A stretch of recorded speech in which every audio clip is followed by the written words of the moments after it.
Okay, so you're here because you want the real story on athletic motivation, right? Fast. You want to cut through the usual cliches. Exactly. So today we're doing a deep dive into a specific source, the script from a motivational podcast called Fuel the Fire, Unleashing the Athlete Within. Sounds intense. It is, Hmm. but our goal isn't just to read it back. We want to pull out the core ideas about what really drives athletes, any sport, any gender, any level. And the original source, it sounds like it has this really inclusive, passionate vibe going on. Totally. It Yeah. sets a great tone. Hmm. So let's jump in. Segment 1 in the outline deals with the fundamental drive. What is it that makes people put themselves through all this? Well, yeah, the script gets right into that. It suggests it's often way more than just wanting to win, you know? More than medals. Right. It Yeah. talks about this need for agency, for self-mastery, reclaiming personal power, I think was the phrase. Yeah, reclaiming personal power. Okay, why does that hit home so hard in sports, do you think? Is it about finding control somewhere? I think that's a huge part of it. Life throws curveballs, right? It's messy. But in sport, well, there's a structure. Mhm. You put in the work, you generally see, you see some kind of result. There's a connection there, a sense of control that maybe you don't get elsewhere. That makes a lot of sense. And the script ties this to discipline, too. Like, the training itself helps you handle life stuff. Exactly. The focus, the routine, pushing through when you don't feel like it. Those skills, they don't just stay on the track or the court. They bleed over. Totally. Time management, goal setting, just stick-to-itiveness. It builds this belief, this self-efficacy that you can handle tough things, period. And it mentions pushing past barriers, that point where your body's done, but your mind says, keep going. What's that about? Ah, yeah. That's resilience, isn't it? It's that mental muscle. You're literally training your brain to override the quit signal. Building toughness. And that toughness, that's useful everywhere, not just in hitting a new personal best. And I love the examples the script used. They felt really grounded. Women in hijabs, breaking records, guys being vulnerable. Yeah, kids playing barefoot football or on cracked courts. It paints a much broader picture of what an athlete is, doesn't it? It really does. It says, look, this drive, this dedication, it shows up everywhere. It doesn't matter what you look like or what resources you have. Your dream, your effort, it's valid. Okay, so that's the why. Then the script shifts to what it calls the inner battle. Right. The idea that the toughest opponent is usually, well, you. Yourself. Yeah. So what does that battle look like? It touches on self-doubt, that voice saying you're not good enough, fear of failing naturally, Oh, yeah. even confronting your past mistakes or limits, and just trying to be better than you were yesterday. That's constant internal friction. It's a lot.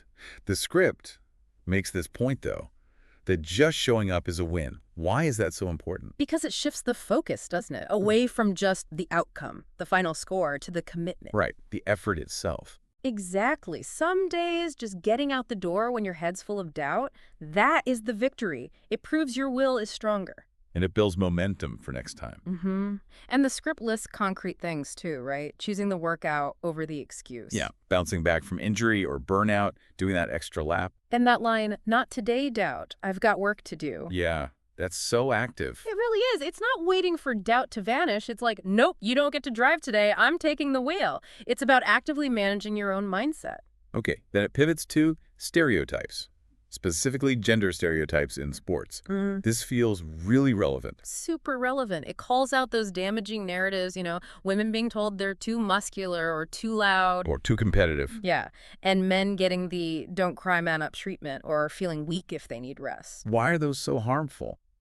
Seems obvious, but let's break it down. Well, they box people in, don't they? They stop athletes from being their full selves. Women might hold back their power.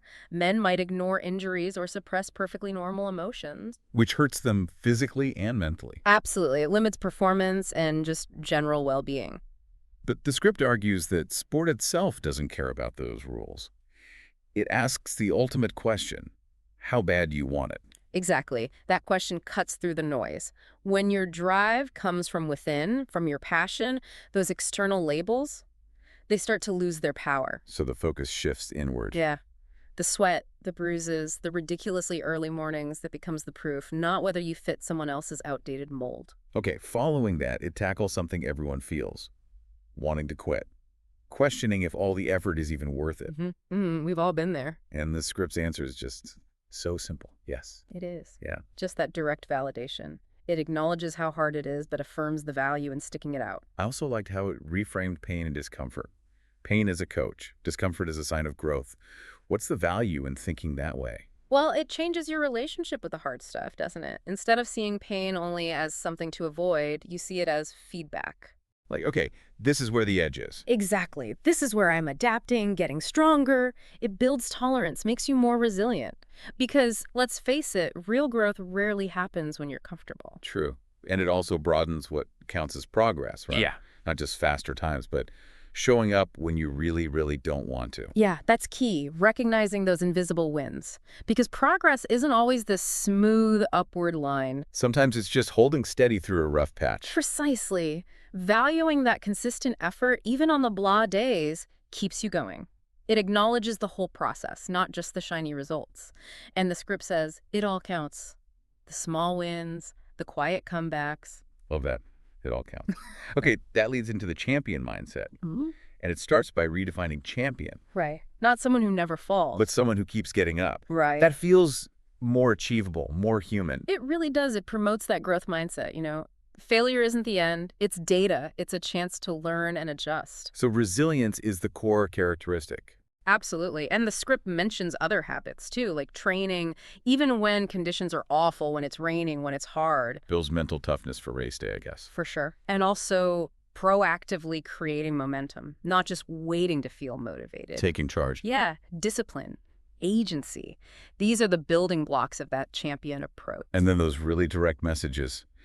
To every man training in silence, your grind will echo. In victories, yeah. And to every woman who's told you can't, you already are. Wow. What's the effect of hearing something like that? It's powerful validation, isn't it? Especially if you feel overlooked or underestimated, it speaks directly to your inner drive, your belief in yourself, like someone sees your hidden effort. And it also touches on collective effort, couples training, parents teaching values. Right, it's not always solitary, but ultimately it comes back to that internal drive. Greatness, it says, comes from persistence, not permission. You don't need someone else to tell you it's okay to aim high. You just go for it. You decide. Okay, final section in the source. Light that fire. This feels like a direct address to the listener. Yeah, a call to action. It urges you to engage with sport as more than just physical movement. It's about lighting the soul. And choosing strength over perfection. Honoring the whole journey, not just the podium. Mm-hmm. That's about sustainability, isn't it? If you're only focused on perfection or winning, it's a recipe for burnout.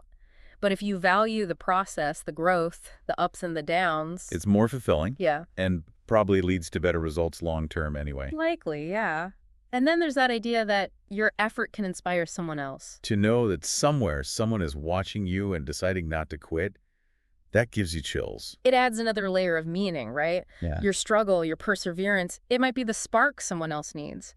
Let your effort be your legacy. Let your fire be the spark for someone else's flame. Powerful stuff. Really is.